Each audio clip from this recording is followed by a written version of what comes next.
warahmatullahi wabarakatuh. Waalaikumsalam warahmatullahi wabarakatuh. Pagi anak-anak. Pagi Ibu. Bagaimana kabarnya hari ini? Alhamdulillah baik. Oke, sebelum kita memulai pembelajaran pada hari ini, marilah kita berdoa terlebih dahulu. Berdoa, mulai. Berdoa, selesai. Oke, siapa yang tidak masuk pada hari ini? Tidak ada Bu, masuk semua. Oke, berarti masuk semua ya. Baik, setelah minggu kemarin kita mempelajari tentang kesetimbangan kimia, hari ini kita akan mempelajari tentang sistem koloid.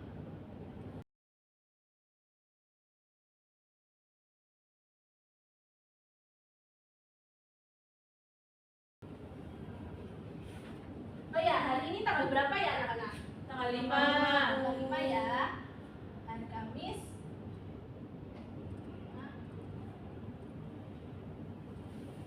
Oke, di sini siapa yang suka membantu ibunya masak di rumah? Saya Bu. Oke, berarti kamu tahu kan ini apa? Santan Bu. Oke, hari ini kita akan mempelajari santan itu merupakan golongan apa. Sebelum kita membahas santan itu termasuk golongan apa, ini saya mempunyai 3 bahan. Yang pertama yaitu gula, kedua yaitu santan, dan yang ketiga tanah.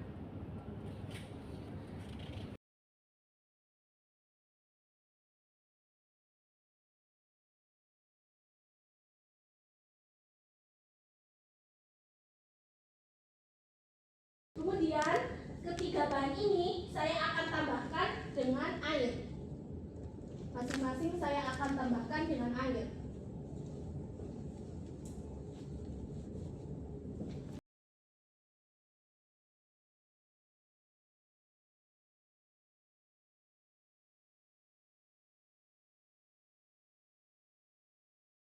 Kemudian saya aduk secara merata.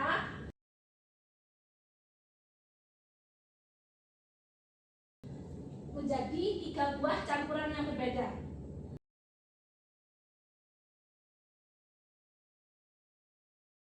Nah, siapa yang tahu apa yang terjadi pada ketiga campuran ini? Saya Bu. Tambahkan dengan air, gulanya akan larut dan menghilang. Ketika santan ditambahkan dengan air, dia akan bercampur merata. Sedangkan ketika tanah diberi air, dia tidak dapat bercampur dan akan menghadap di bawah Bu. Oke, bagus sekali Vina. Kalau tadi gulanya itu kan menghilang ya. Gulanya itu bercampur secara merata dengan air. Itu berarti campuran air gula ini memiliki berapa fasa Vina? 1 fasa Bu. Oke, berarti dari jumlah fasanya campuran air gula ini memiliki 1 fasa.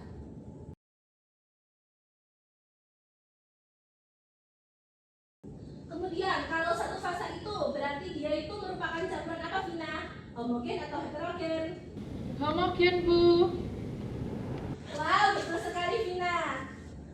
Berarti dari segi bentuk campurannya, air gula itu merupakan campuran homogen.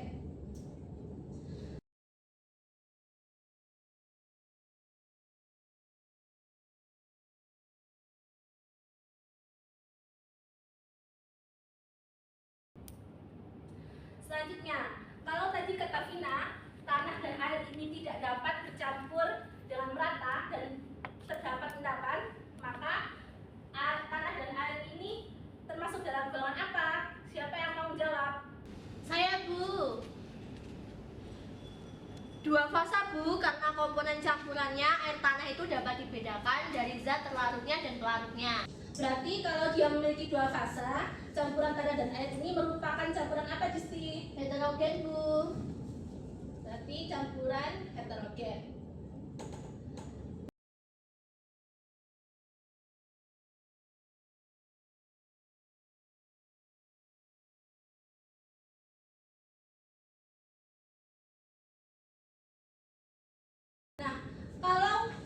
apabila air ini homogen dan campuran air tanah ini heterogen, maka campuran air santan ini termasuk apa? Siapa yang tahu?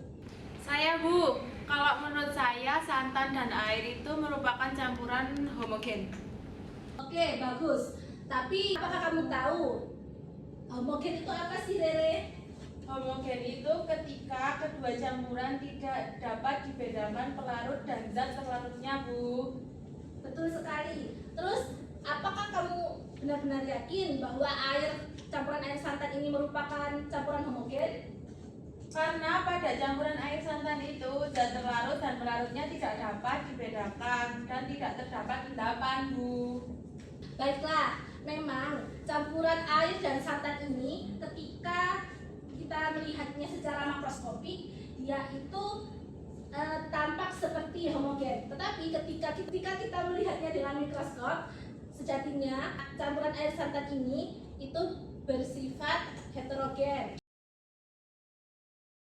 Oh, jadi campuran air santan itu merupakan campuran heterogen ya, Bu? Betul sekali. Nah, kalau dia itu campuran heterogen, berarti dia itu memiliki berapa fasa, Bre? 2 fasa, Bu. Oke, berarti dia memiliki 2 fasa. Nah, kita lihat dari campuran air gula ini, dia kan bersifat homogen. Apakah partikelnya itu terlihat? Tidak dapat terlihat partikelnya, Bu. Tidak dapat terlihat kan? Nah, karena sebenarnya ukuran partikel yang dimiliki oleh campuran gula dan air ini memiliki ukuran partikel kurang dari 1 nanometer. Nah, kalau tadi air tanah ini kan dia kan heterogen dan dia itu terlihat perbedaan antara zat terlarut dan pelarutnya. Apakah partikelnya terlihat? Terlihat, Bu, campuran air tanah memiliki partikel yang besar, Bu. Betul sekali. Karena dia itu terlihat karena memiliki partikel yang besar karena ukuran partikelnya itu lebih dari 100 nanometer.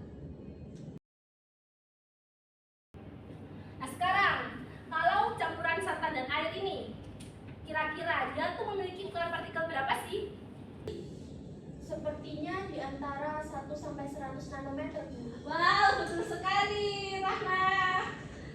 Ukuran partikel dari air santan ini memiliki di antara 1 sampai 100 nanometer. Kalau kita lihat ya sekarang dari ukuran partikelnya nih, apakah ketiga campuran ini dapat dipisahkan? Siapa yang tahu? Saya, Bu. Kalau yang campuran tanah dan air dapat disaring menggunakan kertas saring, Bu. Tetapi air gula dan air santan tidak dapat disaring. Jawaban kamu bagus, tetapi kurang tepat. Benar, kalau campuran tanah dan air ini dapat dipisahkan, jadi pemisahannya itu dapat dipisahkan menggunakan kertas saring.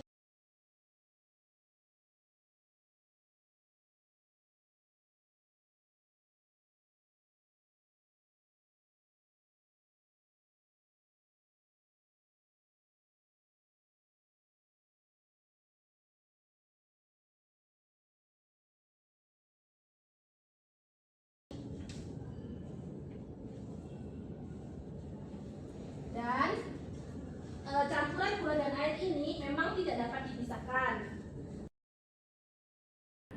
Tapi kalau campuran santan dan air ini, karena kita lihat ya, dia itu memiliki ukuran partikel di antara 1 sampai 100 nanometer. Berarti kan kemungkinan besar dia itu dapat disaring. Nah, siapa yang tahu metode apa yang dapat dilakukan untuk pemisahan campuran air dan santan ini? Saya, Bu. Ya, Disti. Menggunakan kertas saring, Bu. Kurang tepat. Apakah ada jawaban lain? Bagian depan belakang. Tidak ada, Bu. Oke. Jadi pemisahan air santan ini sebenarnya itu dapat disaring menggunakan penyaringan ultra.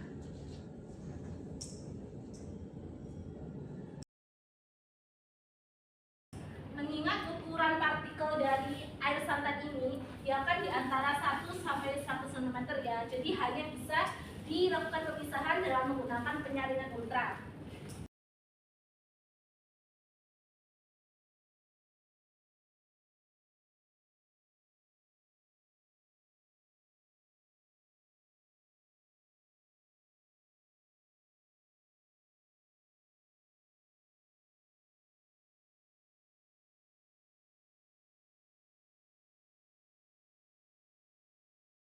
Oke, dari keempat aspek yang telah kita ketahui ini, kita dapat mengambil kesimpulan bahwa kesimpulannya adalah campuran gula dan air merupakan suatu bentuk larutan. Kemudian campuran air tanah ini merupakan bentuk suspensi.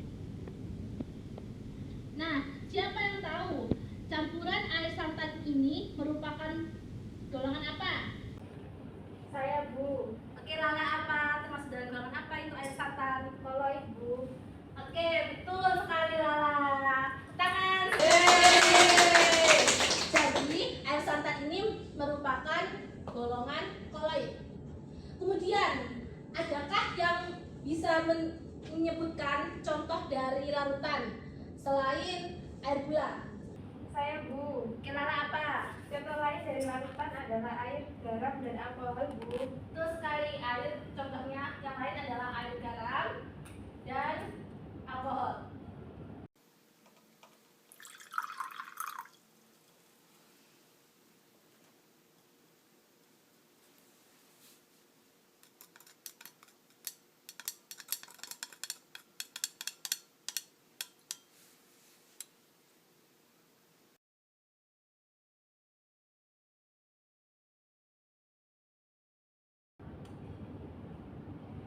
Kemudian, adakah yang bisa memberikan contoh suspensi selain air tanah? Saya, Bu. Oke, Lala, apa contohnya? Kopi dan tepung dalam air, Bu. Oke, kopi dan tepung dalam air.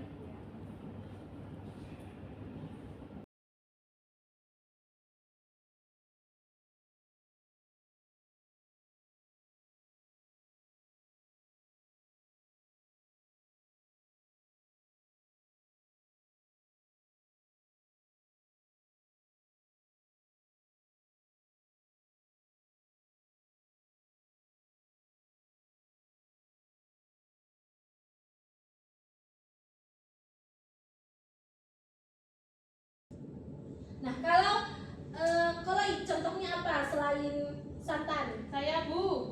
Apa, Rere? Susu. Betul. Betul sekali, Rere.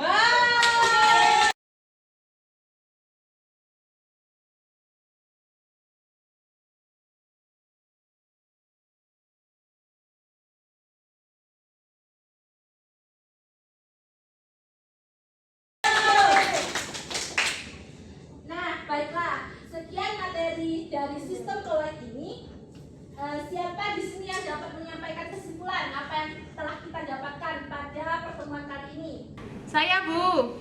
Jadi, kesimpulan dari kegiatan hari ini itu yaitu koloid merupakan suatu bentuk campuran yang keadaannya terletak antara larutan dan suspensi. Nah, koloid ini merupakan campuran heterogen ketika dilihat dari mikroskop dan terdiri dari dua fasa dengan ukuran partikel antara 1 sampai 100 nanometer sehingga dapat disaring menggunakan penyaring ultra. Bagus sekali, Rere. Terima kasih telah menyampaikan kesimpulan pada hari ini. Nah, kalau begitu, sebelum kita mengakhiri pertemuan pada hari ini, apakah ada yang ditanyakan mengenai sistem koloid ini? Tidak ada, Bu. Baiklah, berarti sudah paham semua ya? Sudah, Bu. Kalau sudah paham semuanya, kerjakan soal nomor 1 sampai 10 halaman 130. Dan untuk tugas minggu depan yaitu kalian mempelajari tentang jenis-jenis koloid ya, yang akan dibahas pada pertemuan minggu depan. Baik, Bu. Oke, pelajaran hari ini saya sudah sampai di sini. Wassalamualaikum warahmatullahi wabarakatuh. Waalaikumsalam.